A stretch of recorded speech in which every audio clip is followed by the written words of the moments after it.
Welcome back to another video, guys.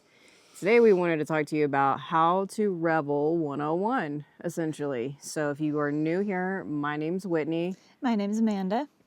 This is our adventure dog, Chansey. She's an old pup, but she still loves to adventure. We're living in our 2022 Winnebago Revel full-time, traveling and working at the same time. So these are some things that we have learned because we did get ours in 2022. So we've had ours for 3 years now. So we wanted to go over a list with you of what to do. If you have a Revel probably below 25, if you have one at 25, it's all new now. It's very different. Yeah, so this is going to be roughly 22, 23, maybe 24. But then the 24s and even 23s went to a single battery. But I don't think much changed other than that. So we'll talk about what we've learned and what to look out for when you buy a Revel, at least a 2022. So first thing, when you buy one of these are diesels. So they have a def that you have to fill up. On your information screen on these, they do not automatically come with the indicator on there. So you will have to go through your settings and add it unless you buy one of these new, and probably somebody has put that on there. But you want this on your dash because once you hit a half, you need to fill it up, which it can take one of those, I think it's 2.5 gallon boxes that you can buy at like O'Reilly's, AutoZone. You can get it at the pump as well. But make sure that you do not let this go below a half, because we have before and we've lost power dramatically. And that's not something I ever want to deal with again. So make sure that you put your def in. Also, make sure that it says def. It is blue. Also, your windshield wiper fluid is also blue. You believe it or not, people have put def in there and it's been a thing. Just saying, it happens. So make sure that you take care of that and don't put it in there, but also make sure that you have windshield wiper fluid and make sure you close the whole thing, because if not, you will lose half of it. I've done that. So the Revel does come with a 12-volt fridge inside. This one's located here, so you can access it really nice from the door. You can leave it on all the time, but you just have to make sure that you have enough solar charging to do so, and or you have a place to plug it in to charge it, because it does still draw a minimal amount. But if you have many days in a row where you're not getting solar or plug-in, it can drain your batteries. Next thing is that with these Winnebago Revels, like any kind of key fob, especially the push start ones, so when you start it, it has to be up there. Also, if you do not know this, right below your console where your cups are, if this ever says place in marker operator slot or whatever it is, you need to actually take this whole key and go underneath your cup holders, and there's a slot to slide this in. Sometimes that happens. It'll mainly happen when you're sleeping in the Revel and you don't open any doors and you just go to leave. It doesn't register that you ever left the vehicle. So that's when you'll have to put this in. But most of the time when you're sleeping in the Revel, you don't want to leave your keys up front in the cab area, because it's not going to be good, because it's going to drain the battery thinking that it's up there.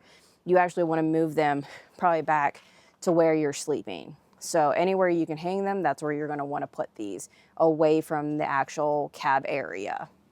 When also living in the van, but anytime in general, you have an inverter switch up here. You also have an inverter switch back by your batteries. That's where actually your inverter is housed.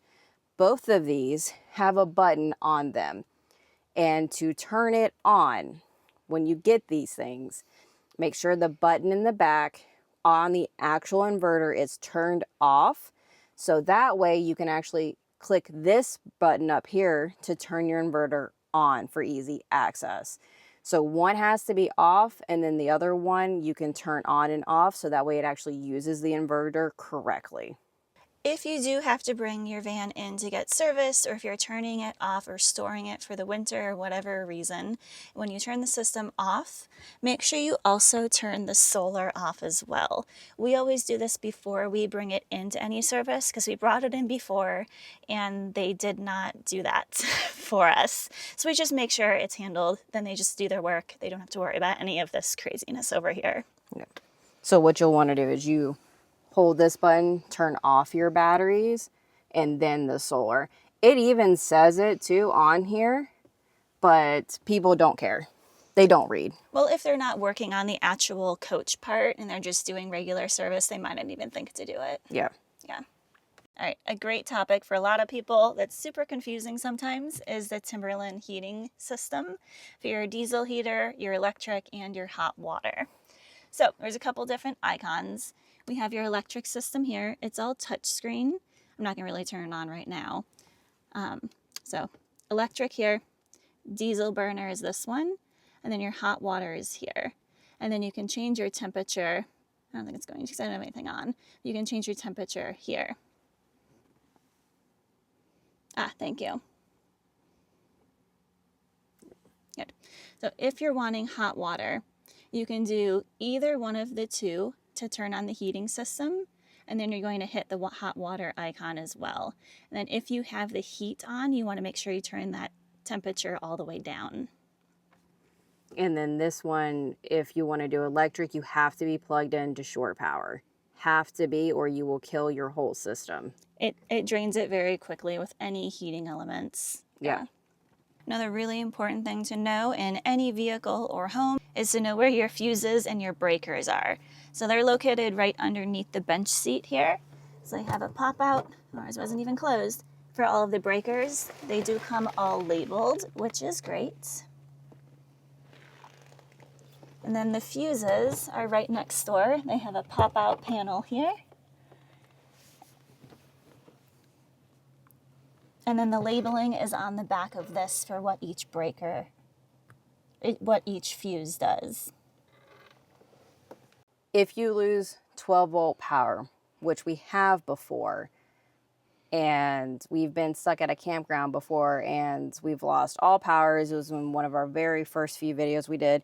This bed, if it is in the lower position and you need to get to your batteries that are on your driver's side, if you lose power, you can get underneath this thing and you can lift it with your back or your legs, whichever one you want to do, then be able to lift the panel off of your batteries and pull that down. If for some reason you've lost power, that's the best way we've learned how to do it. But it's definitely one of those things that, don't worry, you're not trapped, but you can lift this. If you have a manual crank, use it. We do not know where ours is.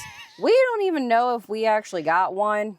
I remember our orientation guy talking about it, Yeah, but I don't ever remember seeing it. Yeah, so I don't think we ever received one. So this is the best way that we know how, because we actually do leave our position down pretty much all the time. Unless we were hauling stuff for the house, we left it down there. But if you decide to, keep this down like we do all the time, understand that you can get to the batteries. You just have to lift it to be able to get the panel down off. So talking about the batteries from a back end, it is going to be all on this side. And there's a crevice right here where your battery is. Obviously we are packed to the brim, so we can't unpack this, but it is right here. So you'll want to just pull that off. If you ever do want to add extra solar to your Revel, you can. There's a port, this bottom one here is where you would plug it into. We've found that the Revel wiring is opposite from most normal other solar. So we had a video about this if you want to look into it more detailed, but you would need an adapter to switch the polarity so you don't blow your fuse in your system if you do this. And we've also found in testing that we can't overload it. We can't have more than 400. We blow the fuse when we get to 400 watts. We haven't trialed it at 300. We think it would be okay, but our 200 watt panel works perfectly with this. And if you guys are wondering where the fuses are, you have to undo this whole thing, pull it out, and then you'll see the fuse in there, because I had to replace 2 of them while testing. Yeah.